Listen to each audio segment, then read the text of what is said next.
अस्सलामुअलैकुम friends, welcome back to brand new vlog. तो कैसे हैं आप सब? उम्मीद है आप सब खैरियत से होंगे। जी मैं फिर से पहुंच चुका हूं अपने छोटे जंगल में। हमें और काम ही नहीं है, हमने यही काम करना है माशाल्लाह। और उधर चेक करें, कबूतरों को बाजरा वगैरह मैंने दे दिया था, वो सारे नीचे आकर खा रहे हैं आराम से, कौन से सारे लगे हुए हैं। और इस साइड पर बड़े वाले परिंदे जो हैं वो सारे इधर लगे हुए हैं खाने पीने में। जी पानी वगैरह मैंने चेंज कर दिया यार, बाजरा मैंने याद ही नहीं, ऊपर आकर चूजा जो है वो बाजरा फिनिश कर रहा था।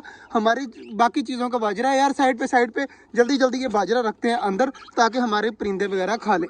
हमारी डव जो है वो अपने अंडों को इनको वेट कर रही है, बहुत अच्छी बात है। और ऑस्ट्रेलियन इतने ज्यादा हो गए ना यहाँ पर, आवाजें निकलती हैं। अभी तो और ऑस्ट्रेलियन आने हैं यार, कितना ज्यादा। हमारा ये वाला पिंजरा जो है फुल हो जाएगा। आप खुद अंदाजा लगाए, हमें डव भी बच्चे दे रही हैं, ऑस्ट्रेलियन भी दोबारा से बच्चे निकालने वाले हैं। और फिंचीज भी जो है वो अंडों के ऊपर बैठी हुई है, सामने चेक करें, ये देखे पिंजरे के अपने मतलब घोंसले में बैठी हुई है अंडों के ऊपर। अल्लाह जी इन पिंजरों वालों को खाने देते हैं। और इधर भी माशाल्लाह सारे खा रहे हैं। बाजरा वगैरह इनका खत्म हो चुका है, अब बारी है इनकी सब्जी की। तो सब्जी भी जल्दी जल्दी काट कर फेंकता हूँ ताकि ये भी खा ले आराम सुकून से ना। सारी चीजें एक ही साथ खा लेती हैं, छोटे छोटे दिन में पता ही नहीं चलता कब दिन खत्म हो जाता है। तो इसलिए हमें जल्दी जल्दी आना पड़ता है यार, आकर जो है वो जल्दी जल्दी काम करना पड़ता है। तो वो भट्टी भी आ गया सामने, भट्टी भागा भागा माशाल्लाह।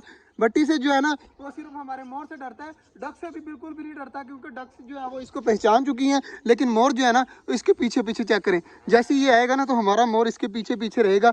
देखें वो डरता इतना ज्यादा है और मोर जो है वो हमारा खड़ा रहता है। माशाल्लाह जी हमारा नींबू का जो दरख्त है ना ये इतना बड़ा हो चुका है, लेकिन इस पर लगता अभी तो कुछ नहीं है। मैं सारा कुछ देख रहा हूँ, नोट कर रहा हूँ। बट यार तुझे कभी नजर आया हमारे नींबू के दरख्त के ऊपर नींबू लगा हुआ?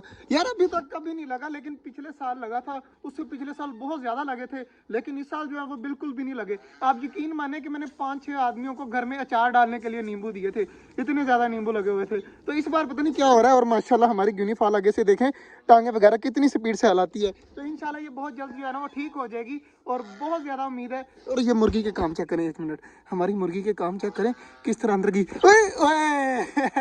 भागी यार। ये जो है ना अंदर चली जाती है, पीछे से पकड़ने को दिल करता है, लेकिन अभी मेरे हाथ नहीं आई। दोबारा से कोशिश करेंगे, कल या परसों जब भी आना हुआ ना तो इसको पकड़ने की कोशिश करेंगे। तो बाकी एक अंदर अभी चकोर, तो इसको अंदर रहने देते हैं, खुद ब खुद आ जाएगी बाहर आना हुआ तो। बाकी माशाल्लाह जी हमारे जो है ना ऑस्ट्रेलियन बाजरा वगैरह खा रहे हैं नीचे आकर। उन्होंने अंडे दिए हुए हैं, सामने बैठे हुए हैं 2 जोड़े। तो अब देखें इसको बाहर आने की जल्दी है।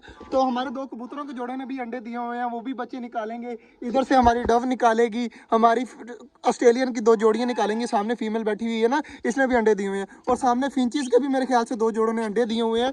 तो मतलब कि 1 2 3 4 5 6 7 जोड़े हैं जो हमारे यहाँ पर ब्रीडिंग कर रहे हैं। और इंशाल्लाह उम्मीद है कि हमारी डक्स भी देंगी बच्चे और हमारी टर्की बर्ड की फीमेल भी अंडे निकालेगी बहुत जल्द।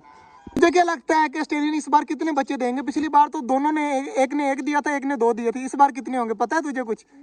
मेरा अंदाजा है कि इस बार एक 4 देगा, दूसरा भी 4 निकालेगा। देखते हैं कि ये मेरा अंदाजा ठीक होता है या नहीं होता, बाकी इनके ऊपर है। तो ये मेरे को मायूस नहीं होने देंगे, मुझे पक्का यकीन है, क्योंकि 5-5 अंडे दोनों के नीचे पड़े हैं। अगर एक अंडा खराब भी हो जाए तो कोई मसला नहीं, बाकी 4-4 बच्चे बचे। और बाजरा जो है ना बटी, तूने ख्याल रखना है, अगर मैं यहाँ पर ना भी आऊँ ना, बाजरा खत्म हो तो तूने मुझे दुकान पे आके बताना है कि बाजरा खत्म है, बाजरा डालना है, ठीक है ना? पक्की बात है। अब ये तेरे ऊपर है, इनका बाजरा नहीं खत्म होने देना ताकि ये अपने बच्चों को पाल सके। चला जी चेक कर जी, हमारी चकोरे उस साइड पर खा रही हैं सब्जी वगैरह, बाकी चीजें बिल्कुल ठीक है। कुछ कबूतर ऊपर बैठे हुए हैं, कुछ अंदर बैठे हुए हैं। मतलब आज जो है ना मैंने अपना सारा काम वगैरह कर दिया है। तो अब उम्मीद है कि जल्दी जल्दी खुशखबरियां आनी स्टार्ट हो और ब्लॉग जो है वो हमारे और बड़े से बड़े होते रहे। फिलहाल जो है वो छोटे छोटे ब्लॉग इसलिए बना रहा हूँ क्योंकि हमारे पास कोई इस तरह का मेन चीज़ ही नहीं है कि जो मैं आपको दिखा सकूँ कि न्यू चीज़ ये आई है। जिस दिन न्यू चीज़ आती है उस दिन ब्लॉग बड़ा हो जाता है, जिस दिन कोई चीज़ नहीं आती उस दिन ब्लॉग छोटा हो जाता है। बाकी आप हमें दुआओं में याद रखिएगा, मिलते हैं इंशाल्लाह कल, तब तक के लिए अल्लाह हाफिज़।